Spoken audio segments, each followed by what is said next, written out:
ancora. Oh eterno mia forza, oh eterno mia roccia, oh eterno mio liberatore, oh eterno mio rifugio, oh eterno mio scudo, oh eterno potenza mia, oh eterno salvezza mia, oh eterno potenza mia. Io ti amo, io ti amo, oh io ti amo, io ti amo, oh eterno mia forza e mia roccia, oh eterno mio liberatore, oh eterno rifugio mio, oh eterno mia rupe, oh eterno mio scudo e potenza, oh eterno salvezza e rifugio. Io invocherò l'Eterno, io invocherò l'Eterno, sei degno della lode, sei degno dell'onore, tu hai sconfitto la morte, in te spera il mio cuore. Oh eterno mia roccia, oh mio salvatore, oh mia forza e rupe, oh eterno mia grazia, oh eterno mia forza, oh eterno ti lodo, oh eterno ti lodo.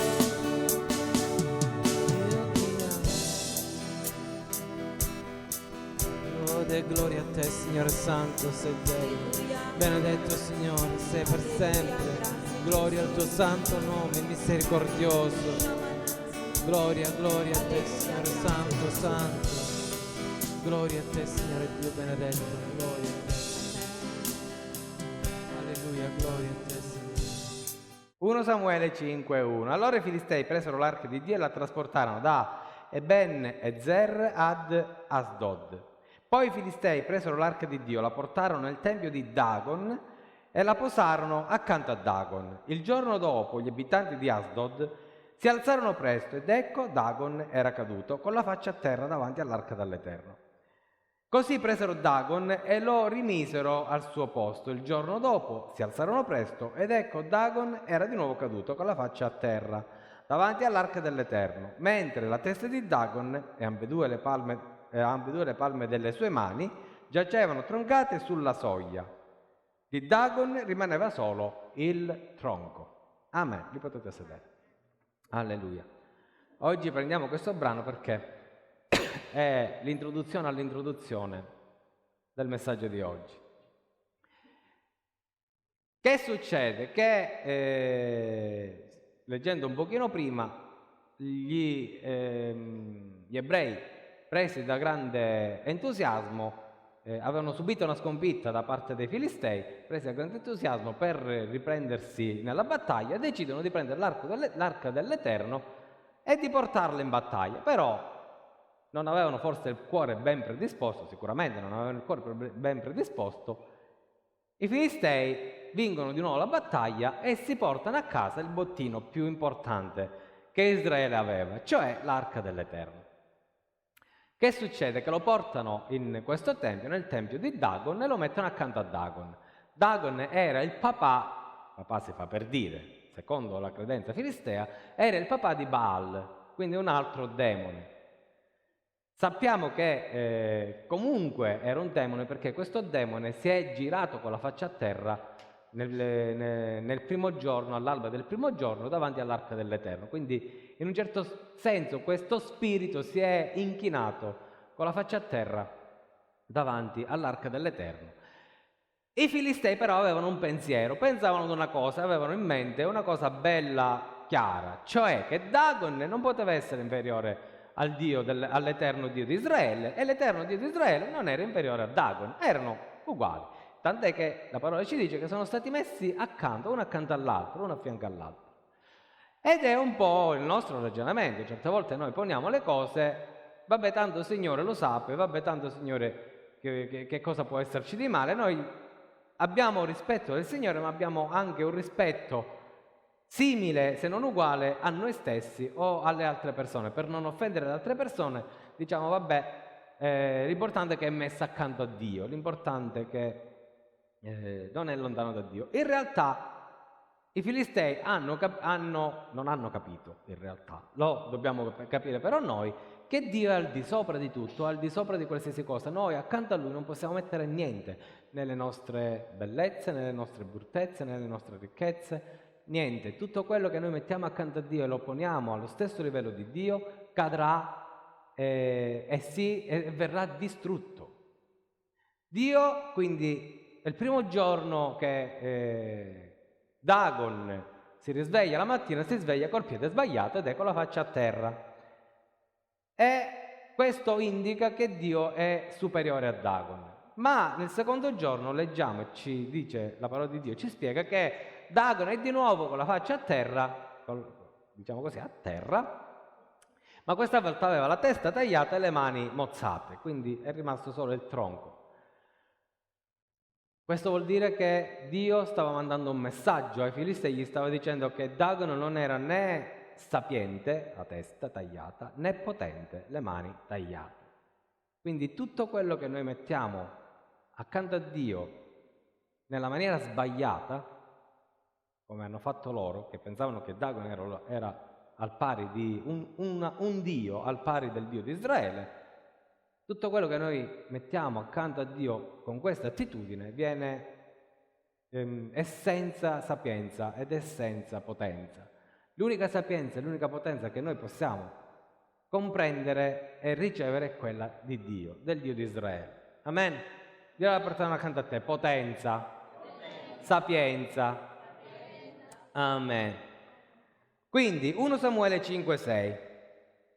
Poi la mano dell'Eterno si aggravò sugli abitanti di Asdod e li devastò e li colpì con emorroidi, Asdod e tutto il suo territorio.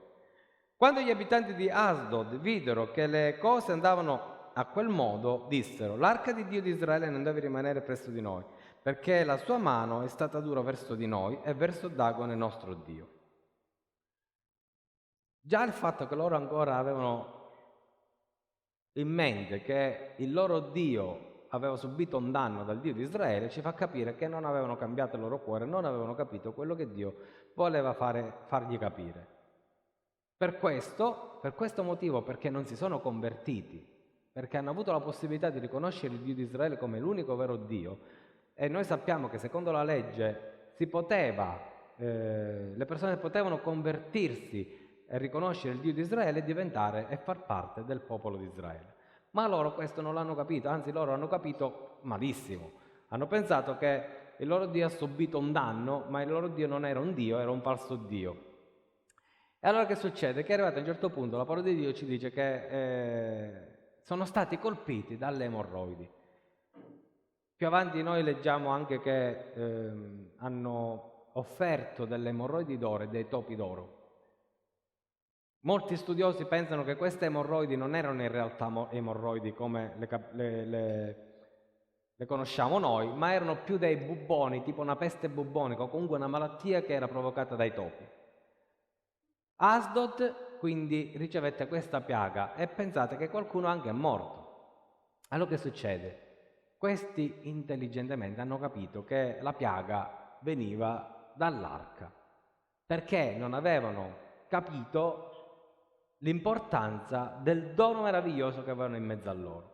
Allora prendono l'arca e la spostano in un'altra città e si ripete la stessa cosa, nell'altra città scoppia una piaga. Così sembra che sia successo addirittura per 5 città filistee che erano rappresentate da 5 principi. Nessuno di questi 5 principi ha capito che cosa stava accadendo, hanno frainteso la situazione e non hanno aperto il loro cuore a Dio.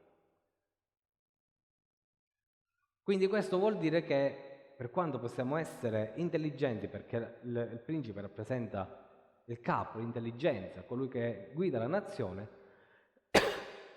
per quando una persona può essere intelligente e può essere messa in un posto di rilievo, se non ha la sapienza di Dio, non capisce quello che succede attorno a sé, può continuare ad avere problemi seri, perché la presenza di Dio, dove c'è la presenza di Dio, c'è potenza, a prescindere.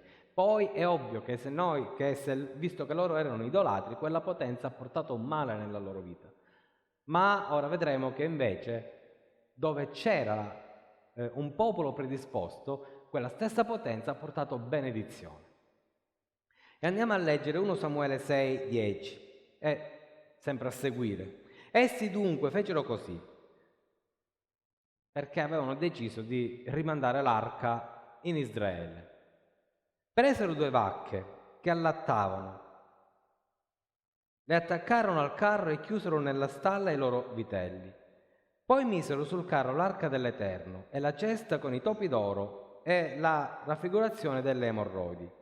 Allora le vacche si avviarono dritte proprio in direzione di Bet Shemesh, seguendo sempre la stessa strada e muggendo mentre andavano, senza piangere né a destra né a sinistra, senza piegare né a destra né a sinistra. I principi dei Filistei le seguirono fino ai confini di Bet Shemesh. Gli abitanti di Bet Shemesh stavano mietendo il grano nella valle. Alzando gli occhi videro l'arca e gioirono nel vederla. Il carro, giunto nel campo di Giosuè di Bet Shemesh, vi si fermò. Là c'era una grande pietra. Così essi spaccarono il legname del carro e offrirono le vacche in olocausto. Allora, che succede? Che questi filistei avevano paura di quest'arca, quindi preparano questo carro. Ora, questo è importante, perché il messaggio è basato molto su questo brano. Fanno quest'arca e prendono due vacche, intese come vacche che avevano partorito, avevano dei vitelli, e allattavano. Attaccano queste vacche al carro, mettono sopra l'arca insieme ai topi e alle emorroidi d'oro. Loro dicevano che hanno messo questi topi e queste emorroidi d'oro come espiazione, ma in realtà l'hanno fatto più come tradizione pagana. Non l'hanno fatto perché hanno riconosciuto che il Dio di Israele era potente. L'avrebbero fatto anche per Dagon, tranquillamente. Era più una superstizione che un modo di mettersi in amicizia col Dio di Israele. E lasciano andare queste mucche. Queste mucche si dirigono verso una valle che si chiama Giosuè e si trovava a Bet Shemesh. Ora che succede? Che le vacche, quando allattano, non lasciano mai i loro vitelli. Appena voi prendete il vitello e lo allontanate dalla mamma, la mamma diventa una pazza, inizia a piangere, a muggire. Il suo istinto le dice che deve cercare suo figlio per allattarlo. Se voi prendete una mucca e gli togliete il vitello, vedrete il dolore immenso di un animale nella ricerca del proprio figlio. Qua però che succede? Che queste mucche, queste vacche, vanno tranquille, non si fermano, non guardano più né a destra né a sinistra e si fermano in una valle che si chiama Giosuè. Hanno fatto qualcosa questi filistei che in un certo modo ci parlano di qualcos'altro. Però intanto pensate questa cosa, che arrivato a un certo punto gli abitanti di Bet Shemesh che fanno? Prendono la legna di questo carro, la mettono su una pietra, su una grande pietra, la bruciano, danno fuoco a questa legna e su questa legna sacrificano questi 2 animali che trasportavano l'arca. Questa è l'immagine che dovete tenere chiara nella vostra mente. Ora, siccome stiamo passando il periodo pasquale ed è giusto anche farvi comprendere che la parola di Dio ci parla di questo periodo pasquale, ci parla della morte di Gesù, ci parla del suo sacrificio. Queste vacche rappresentano Gesù, ma rappresentano anche ognuno di noi. Sono quelli che abbandonano la famiglia per le cose di Dio e non si guardano né a destra né a sinistra. Va bene, è una cosa che fanno i Filistei, vero è, però è un atto profetico che ci parla. Le vacche vanno verso coloro che hanno necessità di Dio, dell'arca, cioè verso coloro che sono gli ebrei, in questo caso. E casualità vuole che si ferma in una valle che si chiama Giosuè. Giosuè noi sappiamo che è l'antico nome di Gesù, sono lo stesso nome. Va bene? È come per dire Carmelo, Carmeluccio, Carmelino, non lo so, Melo, Carmine, ecco. Carmine è l'antico nome, Gesù è l'antico nome, Carmelo è il nome moderno, Gesù è il nome moderno. Quindi Dio salva. E ci parla di Gesù che muore sulla croce, perché la legna viene spezzata e bruciata su una roccia che è il Golgota, e Gesù che viene sacrificato. E viene sacrificato per noi, per la nostra salvezza. E Gesù ha abbandonato il cielo, cioè ha abbandonato i vitelli, ha abbandonato la gioia più grande che poteva avere, per la nostra salvezza.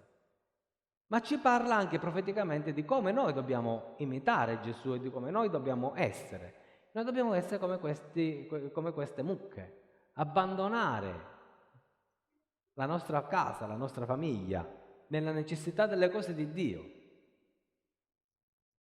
nella misura in cui c'è bisogno che qualcuno si metta sulle spalle la parola di Dio e la porta a chi ha bisogno. È stato un gesto terribile per quelle mucche, ma è un gesto profetico per noi. Anche noi dovremmo imparare a rinunciare alle cose a cui teniamo per fare le cose di Dio. Anche noi dovremmo mettere da parte le cose che sono nel nostro cuore, che ci danno gioia, per dare gioia a Dio. E guardate che quando quando le vacche sono arrivate nel campo di Giosuè, c'è stata una grande gioia. Quindi noi siamo portatori di gioia, noi siamo portatori di quella potenza. La parola di Dio in noi è potenza e noi siamo portatori di potenza. Lo capite? Basta che noi facciamo sacrifici nella nostra vita, un piccolo sacrificio nella nostra vita. Dio non ci dirà mai abbandona tuo figlio per andare da Tizio, Caio e Sempronio. Va bene, ma vuole che noi riteniamo la sua parola al di sopra dei nostri figli. Come vuole che noi non mettiamo la nostra casa e la nostra famiglia al pari di Dio, nello stesso piano di Dio, con lo stesso valore e con la stessa importanza. No! Perché Gesù stesso ci dice che chi ama il padre o la madre, il figlio o la figlia più di me non è degno di me. Quindi tutto quello che è nella nostra vita deve stare sempre sotto Dio. Questo perché c'è un pericolo. Perché quando noi mettiamo le nostre cose sullo stesso piano delle cose di Dio, le nostre cose perdono potenza, perdono sapienza, cadono e si frantumano. Mentre quando noi le teniamo un pochino sotto, le nostre cose prendono potenza e sapienza e vanno avanti. Amen? Lo capite? Certo, questo oltretutto è un periodo particolare dove l'idolatria la fa da padrona, ma sono tutte cose che cadranno un giorno e si demoliranno. E qualcuno dirà, ma come? Come faranno? Come hanno fatto i Filistei?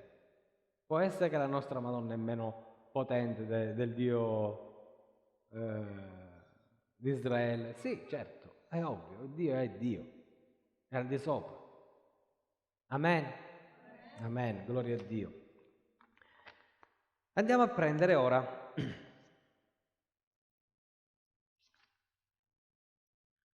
2 Samuele 6,4. Vedete che siamo passati dal primo libro di Samuele al secondo libro di Samuele. Capitolo 6, dal versetto 4. Così condussero via l'arca di Dio dalla casa di Abinadab, che era sul colle, e Aiò andava avanti all'arca. Davide e tutta la casa di Israele suonava davanti all'Eterno ogni sorta di strumento di legno, di cipresso, di cetre, arpe, tamburelle, sistri e cembali. Quando giunsero all'aia di Nacon, Uzza stese la mano verso l'arca di Dio e la sostenne, perché i buoi inciamparono. Allora l'ira dell'Eterno si accese contro Uzza, e là Dio lo colpì, Dio lo colpì per la sua colpa, ed egli morì in quel luogo presso l'arca di Dio. Davide fu grandemente amareggiato perché l'Eterno aveva aperto una breccia nel popolo, colpendo Uzza. Così quel luogo fu chiamato Perez Uzza fino a oggi. Davide in quel giorno ebbe paura dell'Eterno e disse: come può venire da me l'arca dell'Eterno? Allora, qua vediamo che c'è un parallelismo con quello che hanno fatto i Filistei. L'arca si trovava nella casa di Abinadab e da lì Davide aveva in cuore, dilla presso accanto a te, cuore,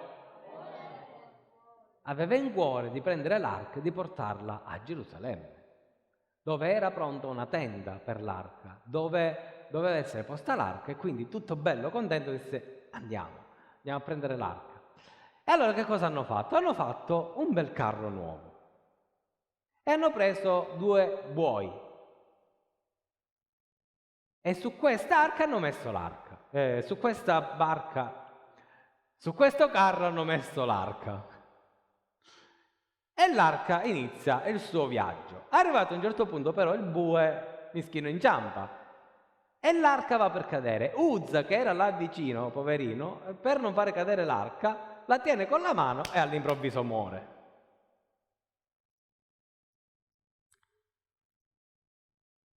Dice: ma che è successo? Ma l'arca non l'avevano toccata anche i Filistei? Perché non sono morti?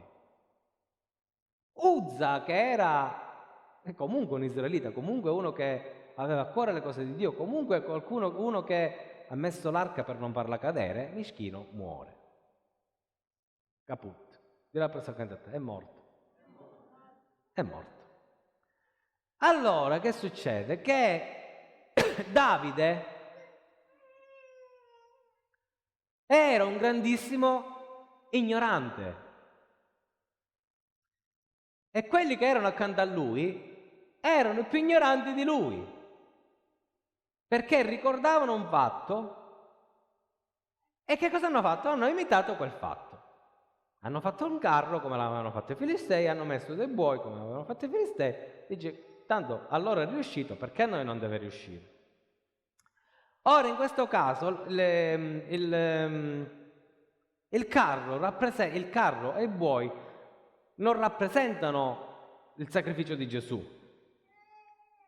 Il carro nuovo è immagine di un messaggio fatto di sforzi umani.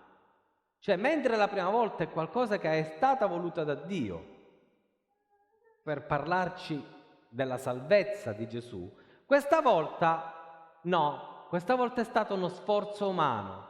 Ora ci arriviamo perché. Ma è stato uno sforzo umano. Hanno pensato: come dobbiamo fare? Facciamo come hanno fatto quelli. Hanno cercato di imitare qualcosa che era inimitabile, che non si poteva imitare più. Era unico quell'evento, come è unico l'evento sulla croce, come è unica la morte di Gesù, non si può imitare più l'evento sulla croce, non si può imitare più la morte di Gesù. Uno è stato per sempre, per l'eternità, per la salvezza di tutti noi. Amen. I buoi rappresentano invece la convenienza delle capacità umane. Perché vi dico che rappresenta la convenienza? Perché mentre le vacche stavano facendo un percorso che a loro era sconveniente, perché stavano abbandonando i vitelli, stavano facendo qualcosa che a loro costava, ai buoi, che erano tutta forza, erano buoi belli, muscolosi, che non abbandonano niente, rappresenta la convenienza, rappresenta la forza umana. Quindi uno sforzo umano di fare qualcosa che a Dio piaceva. Uzza perché è morto? Perché c'era uno sforzo umano. non qualcosa che era dettata dal cuore, era una cosa che veniva dalla mente. Se la sono ragionata senza interpellare Dio. Dice, ma perché i Filistei? Ma i Filistei erano meschini, poveri, ignoranti. A loro non era richiesto conoscere, non era richiesta la conoscenza. A loro Dio ha parlato, perché per loro era sufficiente riconoscere che l'Eterno era in quel luogo in quel momento e che Dagon era nulla. Dio stava parlando loro, li stava istruendo, quindi erano ignoranti che avevano bisogno di istruzione e Dio li stava istruendo sulla gloria che in quel momento era lì presente nelle loro città. Mentre a Davide Dio non doveva insegnare niente perché già Davide doveva sapere.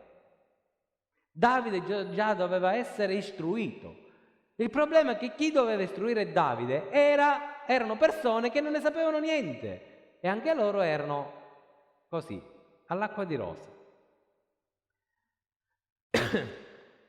Ora, 2 Samuele 6, al versetto 10. Così Davide non volle trasportare l'arca dell'Eterno presso di sé nella città di Davide, ma la fece trasferire a casa di Obed-Edom di Gat. L'arca dell'Eterno rimase 3 mesi in casa di Obed-Edom di Gat. E l'Eterno benedisse Obed-Edom e tutta la sua casa. Ora vedete com'è la situazione che hanno vissuto i Filistei rispetto alla situazione che ha vissuto Obed-Edom. Obed-Edom, che era un figlio di Israele, ha ricevuto benedizione dalla stessa arca. I Filistei hanno ricevuto maledizione. Perché i Filistei hanno ricevuto una maledizione? Perché non hanno ascoltato l'insegnamento che Dio stava dando loro, mentre Obed-Edom, che faceva parte del popolo di Dio, riceveva benedizione. Tu ricevi benedizione dall'arca, tu non puoi ricevere maledizione, che se tu ricevi maledizione vuol dire che ancora nella tua testa, che Dio non maledice come intendiamo noi, ma quando succedono degli eventi è perché come Filistei non capiamo e restiamo arroccati alle nostre false convinzioni. E perdonatemi, con tutto che chi 30, chi 20, chi 10, chi 5, chi 2, chi 1 anni di cammino, siamo ancora attaccati alle cose cattoliche nella nostra mente.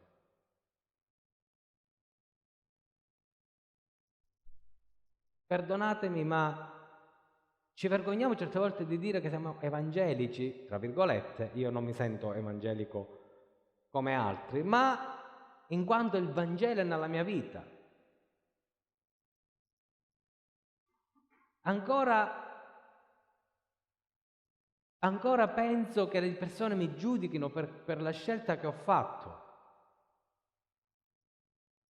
E quindi io mi trovo nella situazione di mettere il giudizio delle persone allo stesso livello di Dio. Come se gli altri stessero facendo un cammino giusto, come se in quel mondo le persone stessero facendo qualcosa di giusto, di corretto. E noi pensiamo che la nostra arca, no, peggio, voglio proprio incarcarla e chiostare, che il nostro Dagon, le nostre convinzioni cattoliche, siano allo stesso livello dell'Eterno, del Signore di Israele. Ecco, o le togliamo noi queste convinzioni cattoliche sbagliate, o Dio le distruggerà nella nostra vita e ci porteranno male, ci porterà dolore, non male.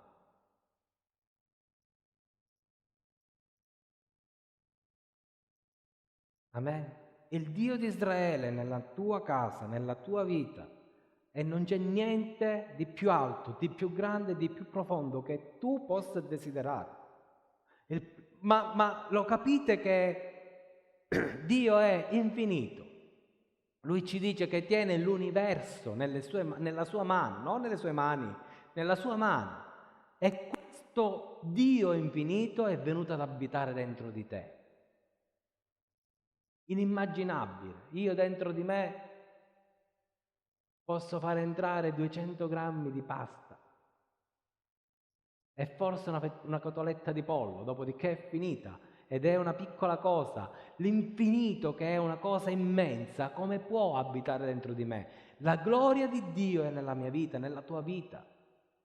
Chi ti interessa dell'altro? Tu togliere ogni convinzione sbagliata nella tua mente. Tu hai il Dio di Israele nella tua vita e solo Lui devi adorare. Nel senso che tutto il resto, tutte le convinzioni, basta, scordatele. Va bene, io è dal 70, quanti anni ho io? Dal 70 non può essere. Dall'80, 88-89, dall'89 perché conosco il Signore. Va bene? E in questo lungo periodo io ho dovuto distruggere mentalità sbagliate che mi venivano dalla mia tradizione. Ho dovuto distruggere anche mentalità sbagliate di dottrine evangeliche anche, che erano sbagliate, le ho dovute distruggere e rifarle. Ho dovuto eliminare cose che io credevo che erano giuste, ma poi ho capito che erano sbagliate. È un cammino. Però se io ho conosciuto il Signore nell'89 e restavo fermo all'89 e oggi che è il 2022 avessi ancora la mentalità dell'89, e che mi valse di tutti questi anni di cammino che feci? Niente. Capite?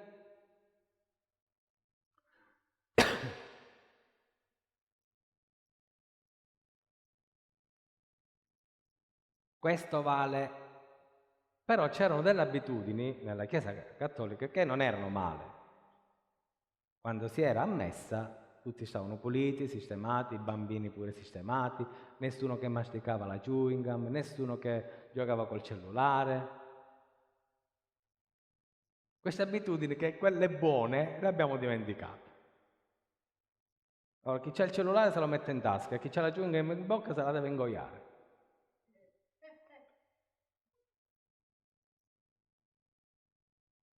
Capito? Non possiamo imitare i Filistei. Davide ha fatto un grosso errore. Ha imitato i Filistei. Considerate che questi eventi sono distanti tra di loro tantissimo, perché stiamo parlando di... I Filistei in quel periodo erano sotto la guida di Samuele, c'era ancora vivo Eli e i suoi figli erano ancora vivi, quindi stiamo parlando del tempo dei giudici. Poi è venuto Saul, poi è venuto Davide, sono passati tanti anni. Eppure Davide ha imitato un evento che è successo decenni prima. Vuol dire che spiritualmente non era cresciuto. Era secondo il cuore di Dio, ma di testa ancora era cuzzolone. Zuccolone, come si dice? Ecco. Quindi, allora fu detto a Davide: l'Eterno ha benedetto la casa di Obed Edom e tutto ciò che gli appartiene a motivo dell'arca di Dio. Vedete che grande benedizione, cioè quell'uomo che ha accolto l'arca di Dio nella sua casa ha avuto una grande benedizione. Allora Davide andò e trasportò l'arca di Dio dalla casa di Obed Edom alla città di Davide con gioia. 3 mesi. Dopo 3 mesi Davide gli viene il piccino e dice: mi devo riprendere l'arca. Ma perché che era geloso? No, non era geloso di Obed Edom. Va bene, ma in questi 3 mesi è successo qualcosa. 3 mesi. Gliela preso accanto a te, 3 mesi. 3 anni. 30 anni. Basta, nessuno ha 300 anni qua. No. Samuele 6,13. Quando quelli che portarono l'arca dell'Eterno ebbero fatto 6 passi, quindi c'è Davide che va, io ho saltato alcuni versetti perché era per abbreviare. Davide va, prende l'arca e se la porta, e quando quelli che portavano l'arca dell'Eterno ebbero fatti 6 passi, egli immolò un bue e un vitello grasso. Davide danzava con tutte le sue forze davanti all'Eterno, cinto di un ofed di lino. Così Davide e tutta la casa di Israele trasportarono l'arca dell'Eterno con grida di gioia e di giubilo al suono di tromba. Amen. Che succede qua? Intanto il fatto che Davide abbia immolato un bue e un vitello, non pensate che l'abbia fatto perché voleva onorare Dio, no, voleva essere sicuro che questa volta non sbagliava. Infatti, prima gli ha fatto fare 6 passi, in modo tale che dice, vediamo il Signore che cosa fa. Quindi ha fatto 6 passi e dice, va bene, forse il Signore allora vuole, offriamo un sacrificio. Questa volta però non ci sono né carri che trasportano l'arca e neanche buoi. Guardate che dice, ma quelli che portavano l'arca, dell'Eterno, quelli, quindi erano delle persone questa volta che portavano l'arca dell'Eterno. Quindi quelli erano persone che avevano delle competenze. Dilla per secondo te, competenze, non capacità, competenze. Davide si era messo un efod di lino e allora ha potuto esprimere tutta la sua gioia con danze e canti al suono della tromba. Se andiamo a leggere 1 Cronache 15, al versetto 13, dice: poiché la prima volta voi non c'eravate e l'Eterno, il vostro Dio, aprisse una breccia fra noi, perché non lo avevamo cercato secondo le regole stabilite. Dì la persona accanto a te, regole stabilite. Così i sacerdoti e leviti si santificarono per trasportare l'arca dell'Eterno, il Dio di Israele. I figli dei Leviti portarono l'arca di Dio sulle loro spalle per mezzo di stanghe, come aveva ordinato Mosè, secondo la parola dell'Eterno. Allora, vi ricordate? 3 mesi. Che cosa ha fatto Davide in 3 mesi? Davide in quei 3 mesi non sapeva che cosa fare, l'unica cosa che ha potuto fare era andare a prendere la legge di Mosè.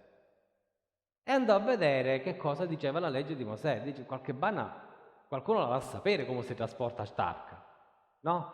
E aveva scoperto che Mosè aveva ordinato che l'arca doveva essere trasportata dai Leviti, perché l'arca aveva degli anelli, 2 da un lato e 2 dall'altro lato, venivano impilate le staffe e i Leviti santificati dovevano portare l'arca.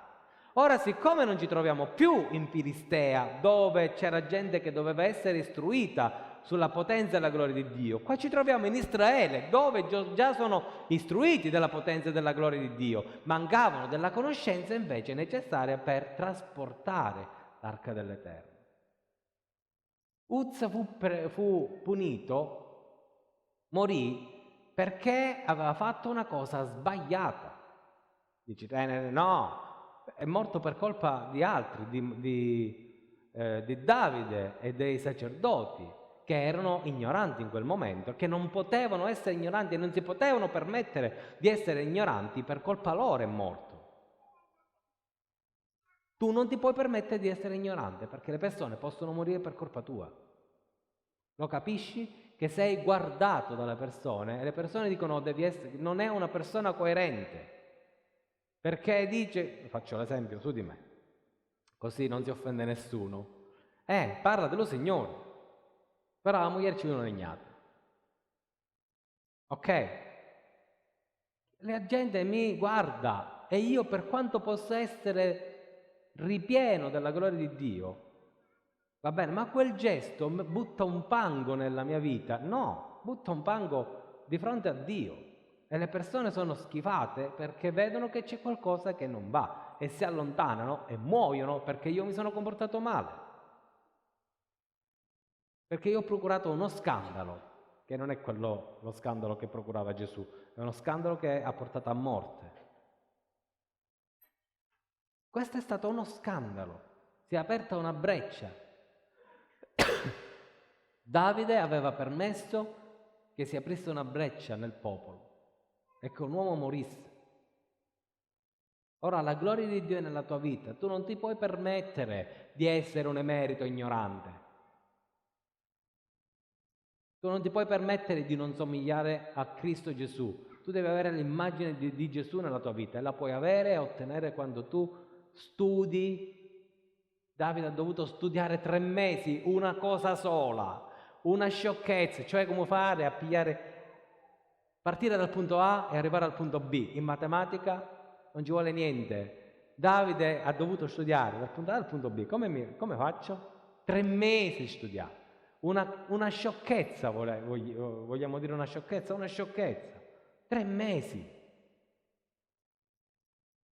E a me mi pare che dopo 30 anni che conosco lo Signore, quanti anni? Dall'89 a oggi quanti anni sono? 32 anni che conosco il Signore e già mi sento arrivato. Vabbè, faccio l'esempio sempre su di me, così Antonietta non si offende. Capite che io ancora devo studiare dopo 30 anni, dopo che ho dato la mia vita al Signore, dico Signore fai quello che vuoi, certo, ancora devo studiare, devo studiarmi, perché ancora devo somigliare a Gesù.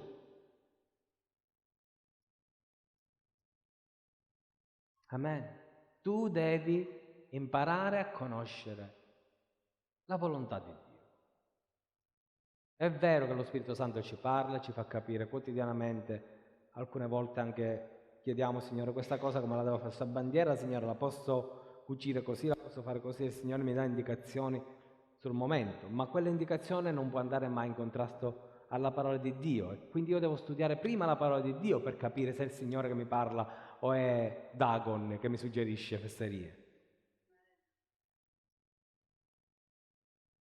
Perché ogni cosa è nell'equilibrio della parola di Dio. Ogni cosa. Amen. Quindi i Filistei non avevano la conoscenza, non avevano la legge di Mosè. Davide aveva solo la legge di Mosè, essendo il primo re di Israele. Al massimo poteva avere il libro di Giosuè, il libro di Ruth, diciamo i primi libri storici, ma lui si basava soprattutto sulla legge di Mosè, perché quella cosa era qualcosa che riguardava i Leviti, che dovevano essere santificati. Quindi Davide non si poteva permettere di essere così ignorante. Dì la prossima a te, ignorante. Ora però digli studia. Dì la prossima a te, studia. Ma non resta ignorante, non vogliamo mettere una parola negativa sul fratello e la sorella. Amen. Le cose vanno fatte bene. Come Gesù ha fatto bene quello che doveva fare ed ha ottenuto una grande ricchezza. Ha pianto su quella croce, ha avuto la più grande delle punizioni. Quale poteva essere questa punizione che Gesù ha ricevuto? I chiodi sulle mani? No. I peccati dell'umanità? No. Tutte le malattie, tutte le cose degli esseri umani? No. La più grande punizione che Gesù ha avuto sulla croce, ed è una punizione che ha tolto a noi, era quella di provare l'inferno. Gesù ha provato l'inferno sulla croce. Sapete come? Quando ha detto Padre mio, perché mi hai abbandonato? La separazione del Padre dal Figlio è stato l'inferno per Gesù. Quella è stata la più grande punizione che Gesù ha subito al posto nostro. Noi dovevamo andare in croce, noi dovevamo morire per i nostri peccati, noi dovevamo morire per le nostre malattie, e noi ce ne dovevamo andare all'inferno. Amen? Gesù ci ha tolto l'inferno. Le vacche sono state bruciate come segno di liberazione da queste fiamme. Al posto nostro sono morte loro, ma era immagine di Gesù che al posto nostro è morto Lui. Amen. Però la parola di Dio ci dice anche che è risorto, perché se Gesù fosse solo morto saremmo qua in vano, ci dice Paolo. Se Gesù non fosse risorto noi non saremmo più niente. Stiamo seguendo una favola. Paolo e tutti gli apostoli erano convinti della resurrezione di Gesù, talmente erano convinti che erano disposti a farsi uccidere. Non si sono organizzati per dire vabbè, facciamo una nuova religione. Era impossibile fare una cosa di questo genere perché lì c'era qualcosa di talmente evidente, di talmente vero, che gli apostoli non si sono messi d'accordo per perdere le loro famiglie, per perdere il loro lavoro, per perdere la loro posizione. Paolo aveva una posizione. Paolo era un pezzo da 90. Non si è messo d'accordo con gli apostoli a rinunciare a tutto il suo benessere, il suo benestare per una favola. Paolo era convinto di quello che faceva perché era sicuro della resurrezione dai morti. Era sicuro che Gesù era morto per lui. Fate questa domanda oggi alle persone che incontrate per strada. Non ce n'è sicurezza nella loro vita. Anzi, vi dicono, sapete se veramente il Signore risuscita? Forse oggi vi dicono sì, ma perché oggi sono presi da sentimentalismo. Oggi e domani, ieri, ok? Perché sono presi da sentimentalismo. Ma provate a interrogarli dopodomani, il lunedì. Quante persone ci sono convinte? Fanno le cose per tradizione, perché qualcuno gliele ha insegnate, non perché sono convinte. Io, se vi dicessi, ve l'ho detto l'altra volta, Napoleone? No. Se io vi dicessi che sono Napoleone risuscitato, ve lo detto. Quanti si venderebbero la casa per questa convinzione? No, casomai chiamato 118 e mi fate attaccare. Ok? Perché dice pazzo. Voi Presidente, voi pensate a Paolo che era tipo il proprietario dell'albergo Costa Verde di Cefalù. San Paolo, che per Gesù ha lasciato quella posizione per seguire Gesù. Quindi vuol dire che Gesù era vero, è vero, la sua resurrezione era vera. Quale pazzo lascia un hotel a 5 stelle che gli frutta da mangiare a lui, a 300 operai e via dicendo, posate d'argento, bicchieri di cristallo e piatti in porcellana? Stiamo parlando di un hotel a 5 stelle. Paolo era un 5 stelle. Pubblicità Costa Verde. Paolo era uno 5 stelle, eppure per Gesù ha rinunciato alle sue 5 stelle. Quale pazzo rinuncia a 5 stelle per una bugia? Quale pazzo? Nessuno. Quindi vuol dire che non è una bugia. Tu non stai seguendo una bugia. Il mondo sta seguendo una bugia. Tant'è che se voi dite, ma tu sei disposto a lasciare tutto per Gesù, ti dicono no. Per le persone che non sono convinte non abbandonano niente. Se la tengono stretta anzi quello che hanno. Questa è la verità. Amen? Dì alla persona accanto a te, tu sei 5 stelle in Gesù. Amen. Abbiamo rinunciato alle 5 stelle del mondo, ma abbiamo le stelle di Gesù. Gloria a Dio. Amen. Signore, ti ringraziamo, grazie Signore per quello che ci hai dato oggi, per la parola che ci hai dato. Ti ringraziamo Signore perché tu sei morto per noi, per la nostra salvezza, ci hai liberato Signore da un grande male, ci hai strappato dalle fiamme dell'inferno e ci hai strappato Signore. Nel nome di Gesù ti ringraziamo Signore, Dio Padre eterno, eccelso e misericordioso. Grazie perché tu hai mandato nella nostra vita Gesù, perché l'hai mandato per salvarci, per strapparci dalla morte e dall'inferno. Grazie Signore perché tu hai fatto scendere la gloria nella nostra vita e questa gloria non è sopra di noi, è dentro di noi. E con potenza è entrata nel nostro cuore e ci ha rivelato lo splendore della tua maestà. Quell'arca che mantiene i segreti del cielo oggi è dentro di noi, nei nostri cuori. L'arca dell'alleanza è dentro di noi, la tua presenza è dentro di noi, ognuno di noi è quel luogo santissimo dove c'è la tua presenza. Grazie Signore, tu sei buono sempre e per sempre, benedetto in eterno sei, degno.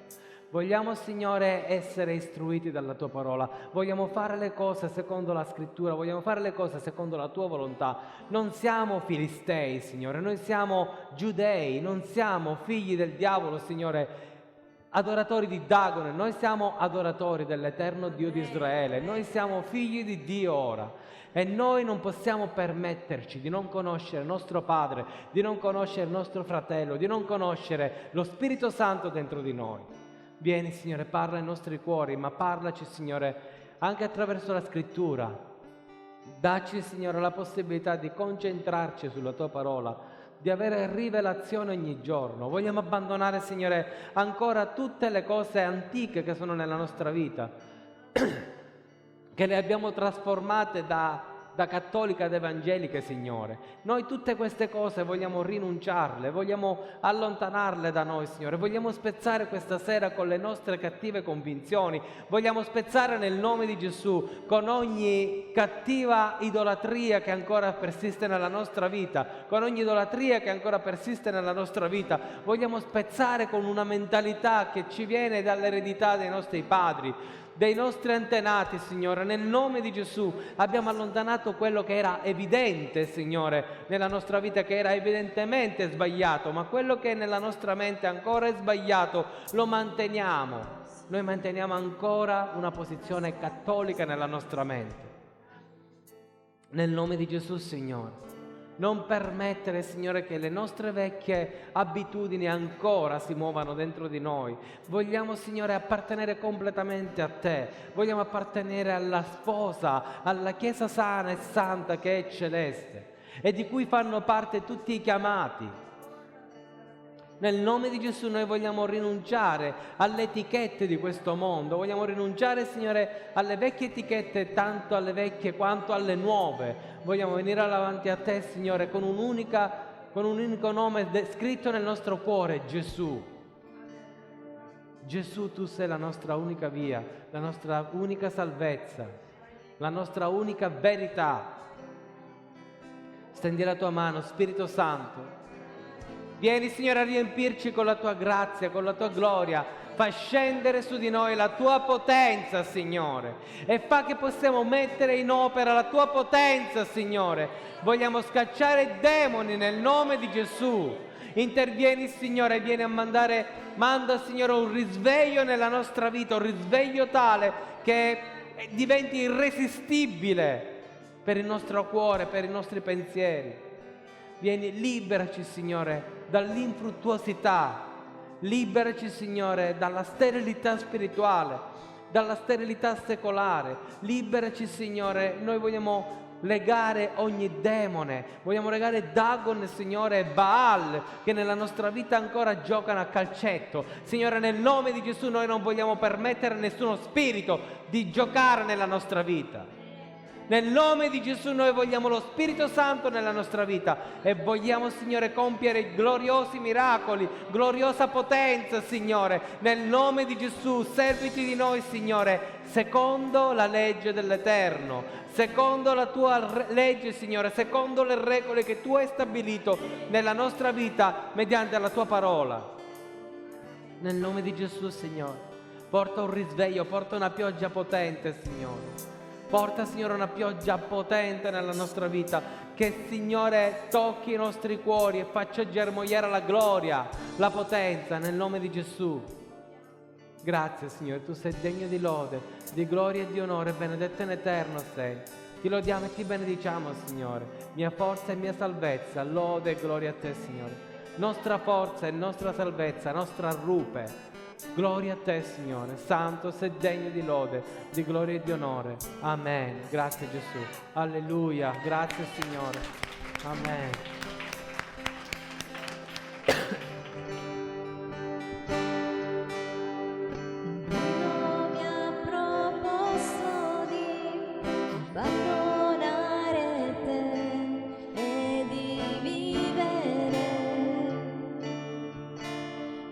Finta felicità, il mondo mi ha convinta ed io ho abbandonato